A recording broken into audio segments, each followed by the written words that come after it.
You're on the ProBrick exclusive YouTube channel. We're doing stonewalling with our friend from Looking in the Mirror. She's brilliant.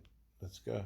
The silent treatment, and this is specifically how narcissists typically will use it. So these examples are a little more severe. I guess I should say that almost anybody is capable of using the silent treatment. It's just a very immature way to handle upset with somebody else. So you don't have to necessarily be a pathological narcissist to use the silent treatment against somebody. However, pathological narcissists take it to certain extremes that most people won't take it to. Most people that are just maybe not handling the situation very well, that are using the silent treatment, aren't going to do it for the reasons that a pathological narcissist would, although it is still kind of the same thing. So anyway, back to what I was saying, for anybody who's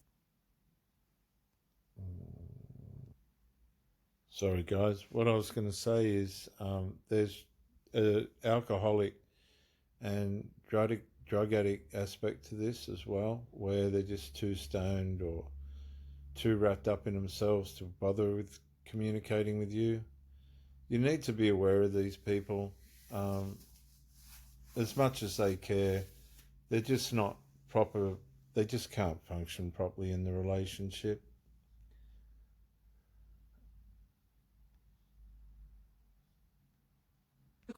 narcissist will also use the silent treatment to evoke a reaction from the person that they're using the silent treatment against. And this is not something that a quote normal person would use the silent treatment for, because this is a way to use the silent treatment that wasn't necessarily triggered by anything that you did. Narcissists will use the silent treatment against you if they're bored. So it creates the illusion that you must have done something bad, so you better figure it out. And it can make you very panicky, like I was saying earlier, those little panic buttons. It can make you nervous, it can make you feel intimidated, and it can make you feel very confused. It can also make you feel unvalued. And what I normally do is I'll see this type of behaviour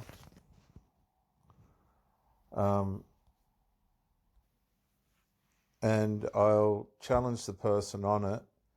And if they don't want to, see, some people are just used to not, they've had partners that won't communicate. And they're not used to being confronted about their own behaviour because that's how they've been formed in their relationships with negligent people. And if you run into these people, you need to challenge them and ask them what's going on.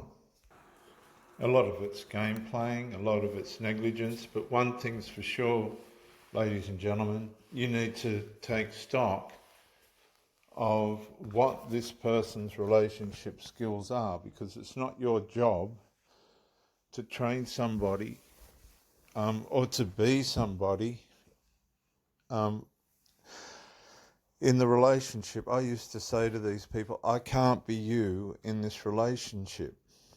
And they would not have a clue what you were talking about. And you assume that the person that's using the silent treatment against you is upset about something. But what's really sinister about the way that some narcissists will use the silent treatment is that they don't necessarily have to be upset. They seem upset. Of course, they're always upset, but they're not especially upset. They're probably bored, and they're probably just trying to get a reaction out of you. Another element to this is you're just not on their mind. You're just not important enough for them to contact.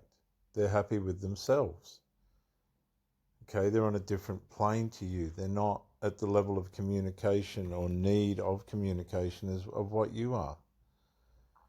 And there's no point being with somebody like this. Why would you waste your time? They're not interested. And you have to accept that. Don't take it personally. Understand that these people aren't interested in the full capacity of what they should be in an exclusive relationship. And you're kidding yourself if you think you're important. You are not as important as what you think. And you've got to recognize these lazy, emotionally violent people. It's a passive form of emotional violence. Whether it's intentional or not, if they're not on the same communication level as you, that's how it feels. You feel violated. You feel neglected. And whether these people can understand that or not, it's a sign to you that you're with the wrong person. It's really kind of thrilling in a sick kind of way. It's kind of thrilling for them to just sit there and realize that all they have to do is just sit there and ignore you, just stare ahead with kind of an angry look on their face, and you will turn yourself in circles inside out trying to figure out what's wrong and trying to make them happy. It's a real power trip. And this lady, see, she's such a committed lady.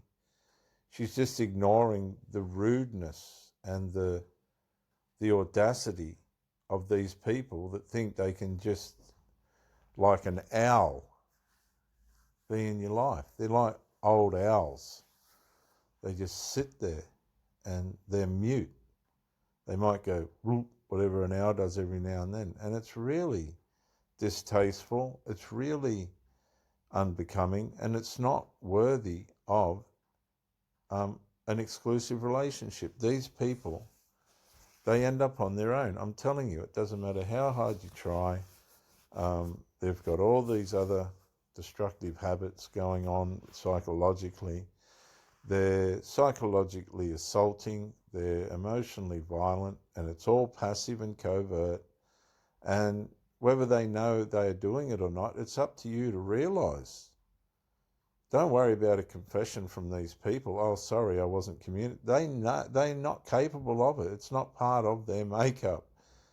And you need to come to that conclusion and, unfortunately, be more happy and content on your own. Because these kind of frustrations and aggravations, you don't need. And it really removes it very far from what I talked about in the beginning about somebody that just legitimately needs some time to reflect on something that just really doesn't feel like talking right now. That is the assertion of boundaries. That's completely different from using the silent treatment to punish and manipulate someone for your own entertainment. The silent treatment is meant to upset you. It's meant to get a reaction, and narcissists will do it to reassure themselves that they're still in control, that you're still... They reassure themselves that they don't need you.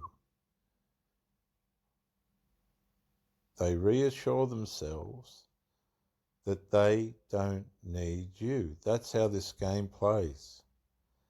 It's a competition to see who needs each other the least. Don't play these games, guys. Nobody ends up anywhere. In the meantime, they're emotionally connected to somebody else. They're running after somebody else. Open your eyes, guys, really, honestly.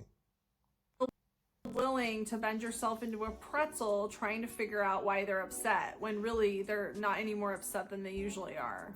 It's natural and logical to assume that somebody that is using the silent treatment against you is upset about you about something.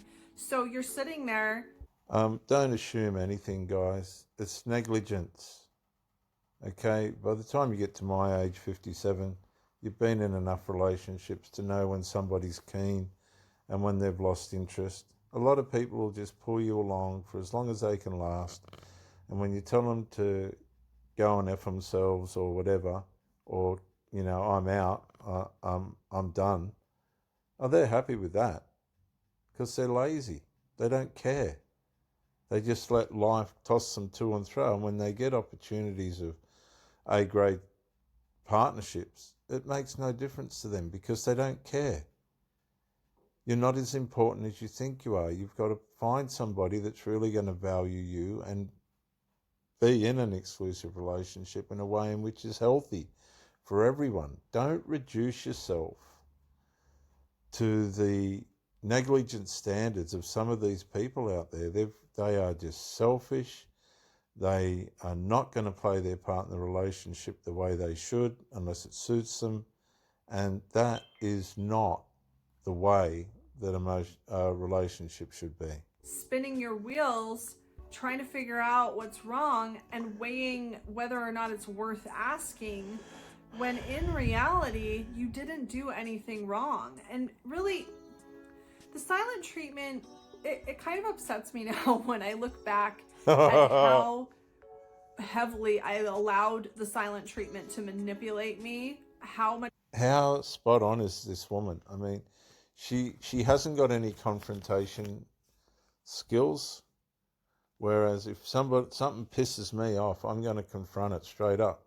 And if the other person don't like it, that's their bad luck. What are you doing with me for? I've said to girls, what do you want to be my girlfriend for? You're really not capable of playing the part.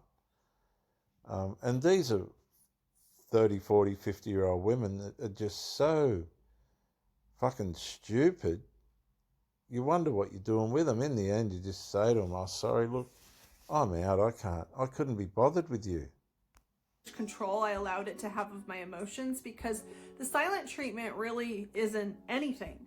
It's somebody not doing anything. Somebody that's just... It's somebody that doesn't deserve to have a relationship with somebody that actually wants to have one. They're sloths. They're leeches. They're parasites. And until you put the